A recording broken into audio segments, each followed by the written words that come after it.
lo dijo en la primera hora.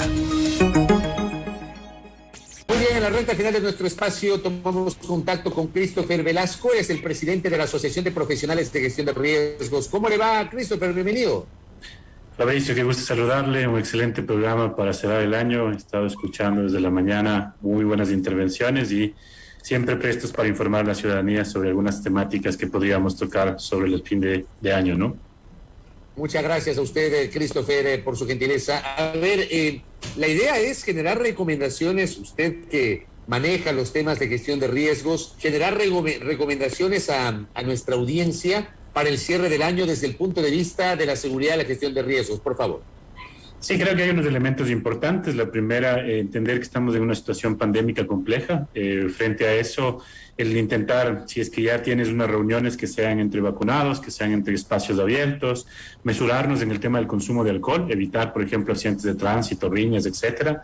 Pero también es fundamental buscar reducir un poco la cuestión de reuniones en espacios cerrados, cenas, y siempre utilizar la mascarilla, ¿no? La transmisibilidad del virus es importante, pero también en otros temas ambientales, por ejemplo, la pirotecnia, creo que son prácticas que deberíamos dejar. Hay algunas organizaciones importantes a nivel social que recomiendan, por ejemplo, cuál es el nivel de afectación que puede tener en algunos mascotas, por ejemplo, y por el otro lado también el nivel de contaminación que esta genera, ¿no? Digo, hagámoslo con un uso mesurado, mejoremos esas prácticas de manera adecuada, pero sobre todo reconfortemos en el núcleo familiar algunas cosas que son fundamentales para a cara del 2022, ¿no? Que de acuerdo a lo que se ve es un año bastante complejo, ¿no?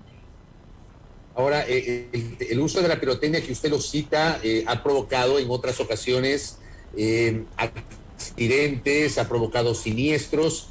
¿Se puede utilizar adecuadamente la pirotecnia o la recomendación es no usar pirotecnia, Christopher? No, podemos hacer una manipulación adecuada en cantidades y proporciones adecuadas. Digo, en el término en el que es un elemento explosivo que puede generarte algunas afectaciones importantes. Esto de la negación absoluta no es muy bien visto en la lógica humana, en el comportamiento. Entre más le niegues, más va a ser, pero lo que decimos es hagamos un uso responsable, camaretas, juegos pirotécnicos, etcétera, lejos de los niños, por ejemplo, para evitar estos accidentes comunes que pueden dañarnos el inicio de año y que debería ser un momento de regocijo y de compartir con el tema familiar. Le pongo un ejemplo, Christopher. Hay gente que en el año viejo, pero lo repleta de camaretas. Por ejemplo, ahí hay que tener un poquito más de cuidado, ¿no? Sí, o sea, intentar que las tradiciones que tenemos vayan siempre pensando los temas de seguridad.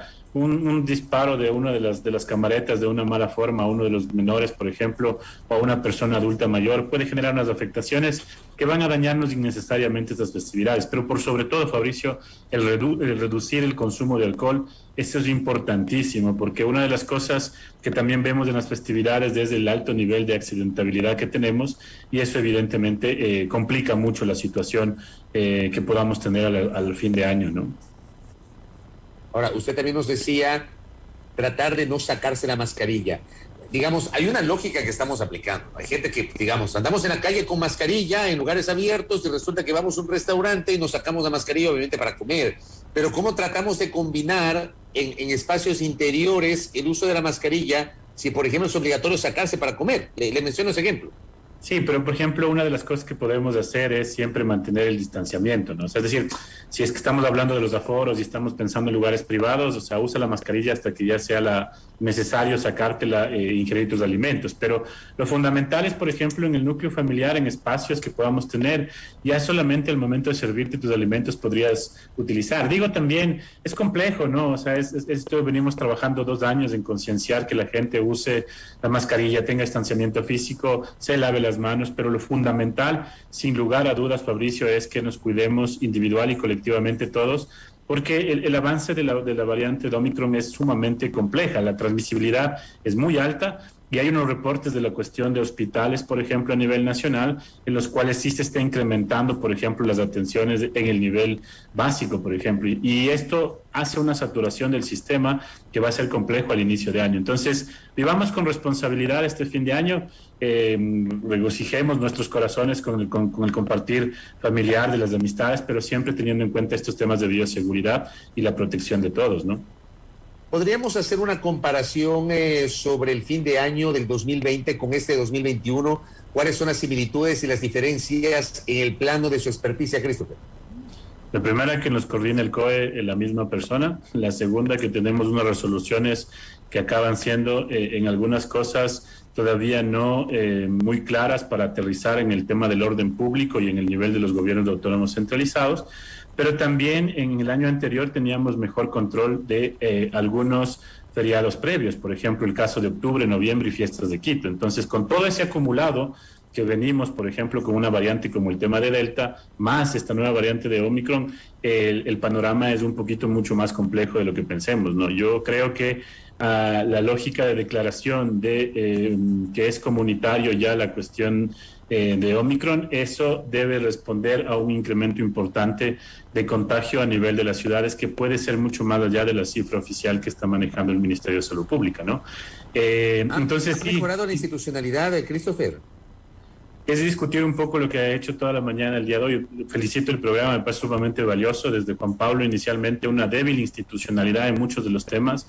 Si el sistema de riesgos si el presupuesto del Distrito Metropolitano de Quito es 2 millones para el tema de riesgos, ese más o menos es el presupuesto del Servicio Nacional de Gestión de Riesgos para la atención a todos los ecuatorianos. Entonces, eso da cuenta de la débil institucional que tenemos, y además también esto de propósito de fin de año, voy a hacer un propósito personal, diría, en poder hacer una mayor incidencia con la Asamblea, también en poder tener una ley de gestión de riesgos que dé un mejor ordenamiento jurídico a este tema. La ley no soluciona todo, pero frente a estas necesidades de poder tener una mejor gestión de los riesgos presentes y futuros, de los riesgos más cotidianos y crónicos, necesitamos trabajar desde el Estado, la garantía de los derechos, y desde la ciudadanía un tema de corresponsabilidad, y también de otros actores de la sociedad civil, la academia y la empresa privada, ¿no? Por ejemplo, que acaba de citar, al finalizar el año, viene a ser otra vez una asignatura pendiente de la institucionalidad del Estado, Christopher, la ausencia de una ley de gestión de riesgos que no termina de aterrizar. Claro, un poco de lo que escuchaba Fernando Carrión y Augusto Barrera, por ejemplo, es importante pensar en el sistema metropolitano de gestión de riesgos, que algo podría ser la transición, por ejemplo, en la alcaldía de Quito.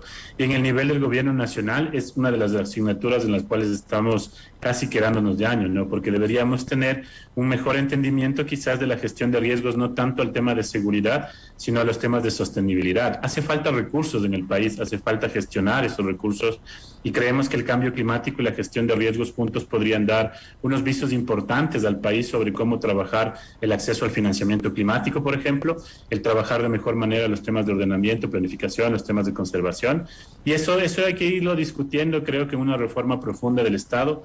Y ahora que viene un año preelectoral, esperar que los candidatos, y por lo menos también los ciudadanos que vamos a sufragar por cada uno de estos candidatos, revisemos los planes de gobierno y veamos incorporados temas de cambio climático y gestión de riesgo en sus propuestas, ¿no? En ese sentido, ¿cómo se proyecta 2022? Es un año que viene con algunas complejidades. Los recursos económicos son los más apremiantes, o sea, respuestas como Azaruma, como San Luis, por ejemplo, la cuestión de pensar el tema de Tambán, etcétera, requieren de algunos recursos económicos importantes, y hay que pensar en conjunto con el Estado y otras instancias bilaterales también cuál podría ser la mejor forma de acceder a esos recursos vía crédito, vía a la cuestión de un fondo propio en el presupuesto del Estado, que sea más eficiente que solo ser una asistencia cíclica a la atención de las emergencias y los desastres, a pensar más bien a transferir el riesgo. Una cosa pendiente que estamos trabajando fuertemente, Fabricio, y en el que vamos a situar el 2022 como un elemento central, es el aseguramiento masivo de viviendas y medios de vida a nivel de las ciudades, los gobiernos locales, porque creemos que si hacemos eficientes los tributos, podemos tener por lo menos una transferencia del riesgo en el aseguramiento de manera importante, ¿no? Y esos son temas que hay que discutirlos, que hay que profundizarlos en un nivel técnico, político, pero que son necesarios para la ciudad, porque usted, por ejemplo, con el tema declaratoria de emergencia de todo la quebrada de Monjas, usted tiene un montón de viviendas que debería trabajar, atenderlas, reubicarlas. Hay los recursos necesarios para hacerlo. Los $2 millones que mencionaba en la entrevista con Fernando y con Augusto Barrera, ¿podría ser suficiente para atender eso? No creo. Entonces hay que trabajar otros mecanismos en los cuales seamos mucho más compactos, eficientes y además con una mirada de sostenibilidad importante, ¿no? Correcto, Christopher. Tomemos en cuenta las recomendaciones de nuestro invitado para esta finalización del año y obviamente la proyección para 2022. Que tenga un feliz 2022, estimado Christopher, y gracias por siempre estar abierto a brindarnos a través de nuestros espacios sus aportes sobre los temas de su experticia que son vinculados a la gestión de riesgos. Que tenga un feliz 2022. Igualmente para todos ustedes, por favor, regocijemos nuestros corazones y dejemos la polaridad que tanto mal hace para muchos temas como este de gestión de riesgo, cambio climático y otros que necesita el país. Un abrazo fraterno y los mejores deseos para usted y su equipo, Fabricio. Igualmente para usted. Gracias a Christopher Velasco. Es en punto las... todavía 8:59 en la primera hora. Primera plana. Todas las noticias, todas las voces.